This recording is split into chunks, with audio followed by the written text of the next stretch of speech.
Now that the film is out, we can truly say that Dragon Ball Super Broly is a major accomplishment in both visuals and writing. The fight sequences ranking as the absolute best in all of Dragon Ball, and the story both telling the tragic tale of Broly, as well as contributing a fair amount to the world of Dragon Ball. In this video, we're going to be looking at some of these new pieces of Dragon Ball lore. Vegeta the Fourth. Starting us off is something of an inconsequential fact, but an interesting one nonetheless. It was a rather well-known fact that Vegeta, his father, and the planet the Saiyans resided on before their destruction all shared the same name. Vegeta was the son of King Vegeta, who ruled over the planet Vegeta. We've known about this naming scheme for quite some time, but in Dragon Ball Super Broly, we learned something new about the Vegeta lineage. In the movie, it was revealed that Prince Vegeta is specifically the fourth Saiyan to be named as such. This tells us a couple of important lore details. For one thing, we now know Vegeta's full official royal title is Prince Vegeta IV. Second, we know that Vegeta and his father weren't the only ones to be named Vegeta. Finally, in knowing that there were two Vegetas before King Vegeta, it tells us more about the history of the Saiyans and planet Vegeta. King Cold's retirement. Frieza was thought to be the head of his empire, but here was someone who was referred to as King, where Frieza was not. This left something of a plot hole that fans have been trying to figure out for years. The question of why King Cold wasn't leading the Galactic Empire he started. Apparently, the answer was simple. He retired. Dragon Ball Super Broly opened with King Cold arriving on planet Vegeta to introduce the Saiyans to his son. Following this introduction, King Cold announced his retirement from leading the Cold Force, stating that Frieza would now be taking over the Empire. Now that Frieza was in charge, the Empire would become known as the Frieza Force, explaining why King Cold seemed to come out of nowhere upon his introduction. As informative as this moment was for the Dragon Ball lore, it did leave out one key detail: the reason for King Cold's retirement. Perhaps it was because he knew his son was stronger, making him more fit to lead. Who knows? But for now, we can't be certain what his reasons were.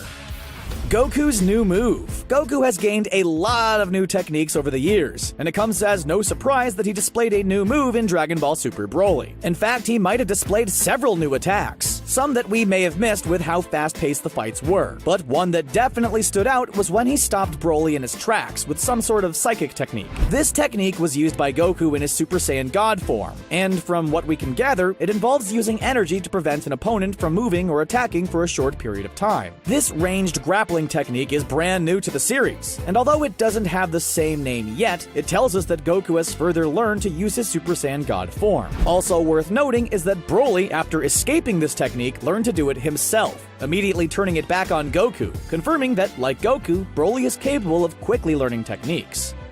Broly's God-surpassing power. Speaking of Broly's power level, it's absolutely massive in the film. In just his base form, he was able to take on Vegeta's Super Saiyan power. And after going into a rage, he gained enough power to go toe-to-toe with a Super Saiyan God. Things got even crazier when Broly went Super Saiyan, eventually ascending into a full-powered Super Saiyan form. It's safe to say Broly's power is crazy if he can beat Super Saiyan God and Super Saiyan Blue without even going past his first Super Saiyan form. Broly's display of power throughout the film, as well as a comment from Goku, tells us that the character may very well be stronger than a god of destruction, standing near to or on the same level as the likes of Universe 11's Jiren.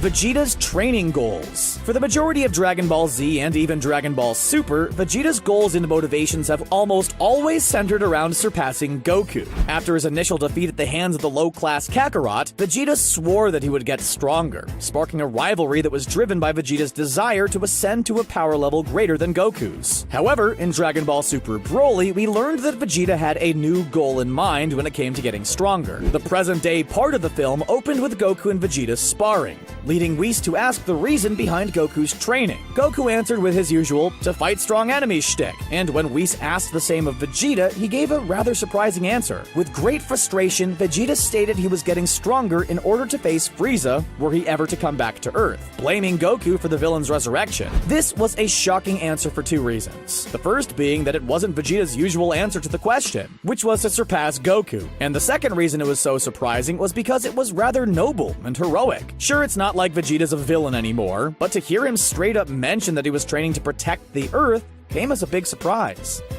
Other Saiyan survivors. The destruction of planet Vegeta and the annihilation of the Saiyan race remained mostly unchanged in Dragon Ball Super Broly. The final moments of the Saiyans are pretty much the same as they were in Bardock, the father of Goku, and other Dragon Ball franchise entries that depicted the events. However, there was one thing that changed in the movie: the number of survivors. In addition to Goku, Raditz, Vegeta, and Nappa surviving the destruction of planet Vegeta, there's also Broly and Paragus, who we know were additional survivors before the film premiered. However, there were also 2 additional Saiyans that we didn't know about until now. For context, when Frieza planned to destroy the Saiyans, he ordered them back to planet Vegeta, pulling them from their mission so they'd be in one place, making it easier for him to annihilate them. After destroying the Saiyans on planet Vegeta, Frieza put out a call to the remaining Saiyans, lying and stating that a meteor had destroyed their people. The Saiyans on the other end of this transmission were Raditz, Vegeta, Nappa, and 2 mysterious Saiyans. Though these 2 were never given names, it's interesting to know that there were more survivors of the Saiyan genocide than we thought, even if they end up dying before the events of the Saiyan saga.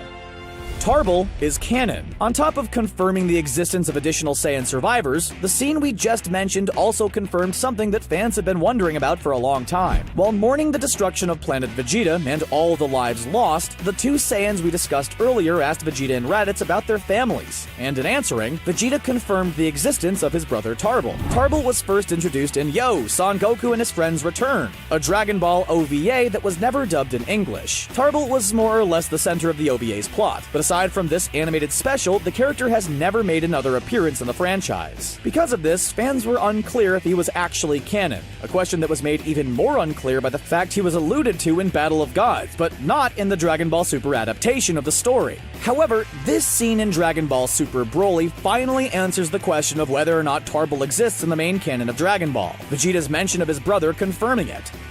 Power can break reality. In both Battle of Gods and the Dragon Ball Super saga that adopted its plot, we learned something interesting about battles between godly combatants. As Goku and Beerus clashed, their power sent out shockwaves that could be felt across the universe. Not because they were so loud, but because the sheer power of the battle was starting to rip at the fabric of the universe. This idea was cool, but it was pretty much dropped after the Beerus saga of Super. However, it may have returned in Dragon Ball Super Broly, since there's a point in which Gogeta and Broly's battle goes completely insane. After a clash of energy, Goku and Broly are transported to a strange battlefield that looks like reality itself is shattered. Though this part of the film is yet to be explained, even Gogeta utters a confused, "What the?" If we take a leap of faith and assume it's connected to the universal shockwaves of Goku and Beerus' fight, then it tells us something interesting about the world of Dragon Ball. If our theory is correct, then too much power clashing together can rip apart the universe, specifically in the form of 2 god-level combatants battling each other with everything they've got. We saw the possibility of it happening in the Beerus saga, and in Dragon Ball Super Broly, we may have seen it actually happen.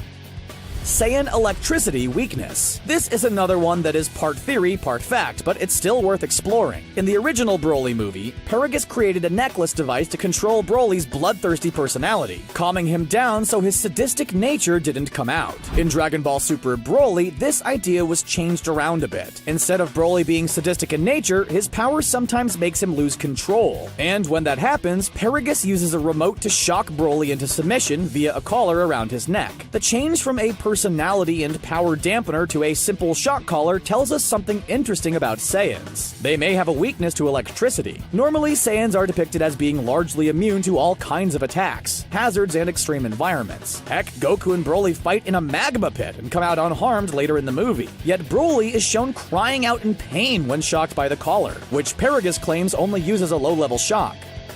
Vegeta's king status. Vegeta is a very proud person. Everybody knows that. He's especially proud of the fact that he's of royal heritage, constantly referring to himself as the Prince of Saiyans throughout most of Dragon Ball Z. But we've always wondered if his father perished in the destruction of planet Vegeta, wouldn't he then be king? This question was answered in Dragon Ball Super Broly. Though fans may have inferred this before, Vegeta states with great disappointment that he'll never be King Vegeta following his planet's destruction. Perhaps because there would be no planet to rule over, Vegeta thought that he could never be king. But this doesn't explain why he's he's still quick to point out his status as a prince. Another theory is that without the king around to pass on his position in a coronation ceremony of some sort, Vegeta's permanently stuck as a prince. Regardless of the semantics, Dragon Ball Super Broly at least gave us a vague reason why Vegeta only thinks of himself as a prince and not a king, stating the destruction of planet Vegeta as the reason. Of course, this isn't a major revelation or anything, but it has been on fans' minds for quite some time. And with the release of Dragon Ball Super Broly, we now know the reason behind Vegeta's refusal to think of himself as a king. And that's everything Dragon Ball Super Broly added to the canon of the franchise. Was there anything we left out? Did you already know all of these facts beforehand? Let us know in the comments section below, and don't forget to subscribe to CBR for more Dragon Ball content. Thanks for watching.